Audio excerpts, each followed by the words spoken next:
Hello class of 2023, this is Miss Gill, your school counselor. I wanted to spend some time today to go over some information for your sophomore year.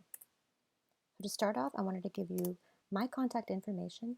So during distance learning, the best way to contact me would be by phone at 408-347-4168. So please leave your name and the best number for me to reach you at. Or I can be reached by email at gili@esuhsd.org. All right, so I also want to take some time to reintroduce you to our administration team. So we have Ms. Schneider, our Associate Principal of Educational Services, also known as the APED, Mr. Hernandez, our School Principal, and Mr. Chung, our Associate Principal of Administrative Services, or APA. We also have our Safety, Mental Health, and Social Emotional Support.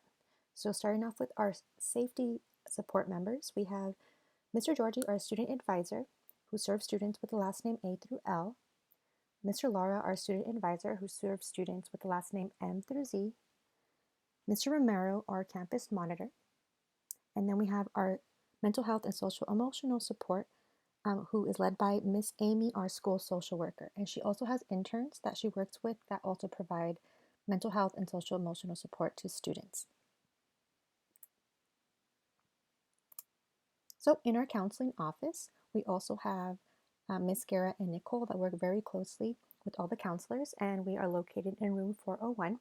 So both Miss Nicole and Miss Guerra are working in the office during distance learning, and Miss Guerra is our counseling tech who can help really screen any of the questions that you have and direct you to the correct services or resources or people that can help you.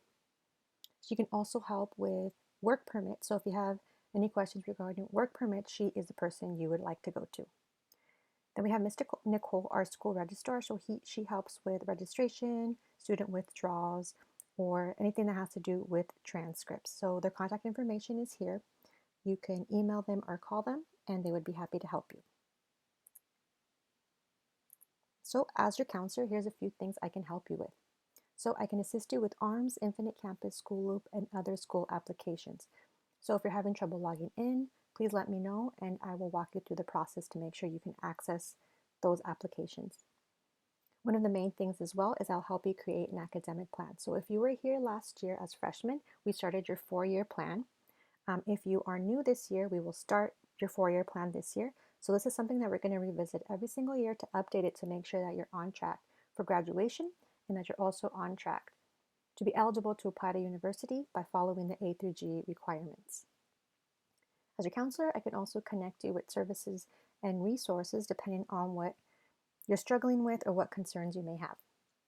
I can also strategize and provide tips if you are struggling in class. So a lot of times this may mean that I will schedule a meeting between myself, you, and your teacher, or maybe myself, the teacher, and your parent, and you as well, so that we can address any concerns that you may have. I'll also be reviewing your graduation credits and your progress for graduation every semester. And this also will include seeing if you're on track for A through G eligibility. And I can also help you with developing study skills and organization. So I want to give you a bit of information about your grading period grades. So the first grading period just ended on September 18th, and the next one's going to end on November 6th. So this is when you're going to get your progress report. So this is going to give you a snapshot of your current progress in each class. So while these grades are not permanent and can be improved, you should refer to them to see what it is that you may need to change in order to raise your grades. So you want to use these grading period grades to know what you need to do so that by the time you get to the semester grades, you'll be happy with your grade. So your semester grades are permanent and are entered into your transcript.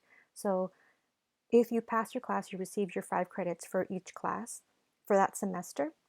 And this happens for the first semester on December 18th and at the end of the year on June 3rd. So for these semester grades, I'm going to break it down by letter grade so you know whether you receive credit or not. So if you receive an A, you will earn your high school credit of 5 credits per class per semester. and this letter grade of A is accepted by universities.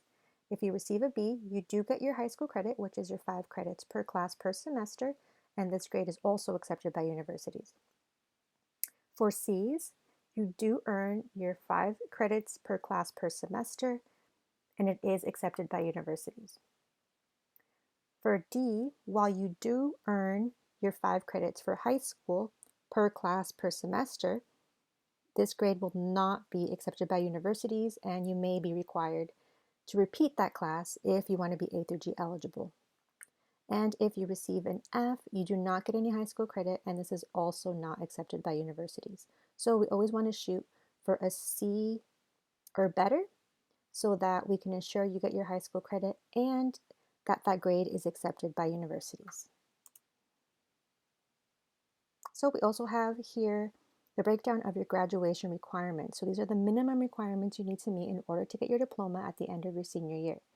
So starting with English, you need 4 years of English, which would give you 40 credits in total.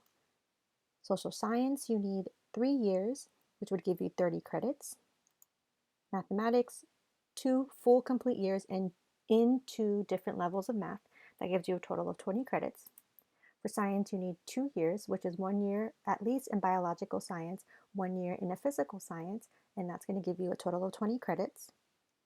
You either need 1 year of fine arts or 1 year of foreign language, which gives you 10 credits.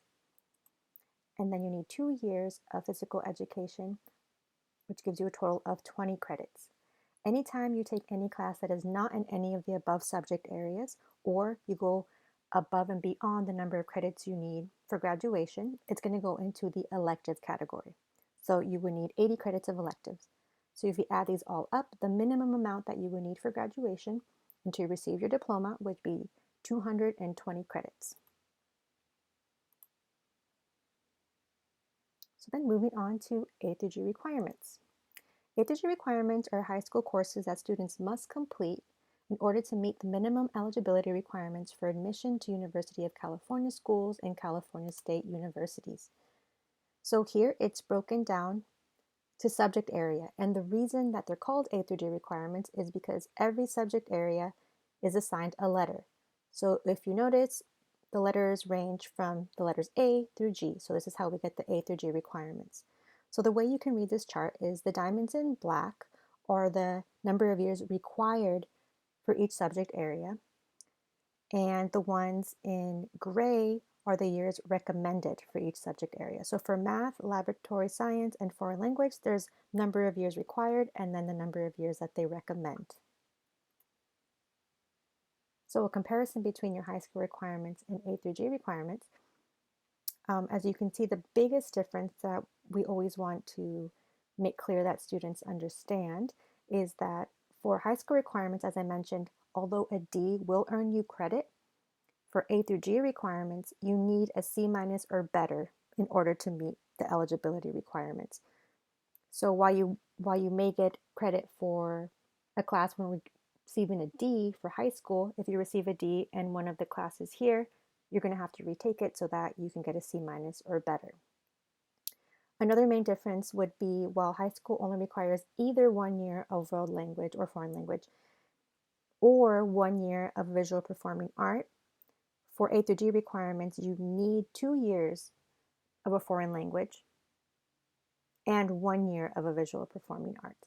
So every time I sit down with you to go over your credits, I will let you know if you're on track for graduation, as well as if there's anything you need to make up for A through G requirements. So getting involved. We always encourage students to get involved, whether it be by joining a club, joining a sport, or doing community service. So right now, since we're in distance learning, this is going to look a little bit different. But Mr. Fung has been emailing students with information regarding clubs and activities that we have going on at school. Some sports, I believe a few have started up, but some are still on hold. And then we also have community service options. So right now, since a lot of students are not meeting in person, we recommend you do virtual service. So some of these opportunities can be found on this website, teensvolunteer.org, because we still encourage that you do keep track of your community service hours so that you can use this when you apply to scholarships or apply to schools. And I do want to make it clear, though, that the community service hours is not a requirement for graduation for this district, although if you are an academy, you may be required to do some community service hours just to meet what your academies ask. So here are some distance learning tips that you can use throughout the semester. So I recommend that you charge your laptops and computers daily just to make sure that you are ready to go as soon as you wake up in the morning.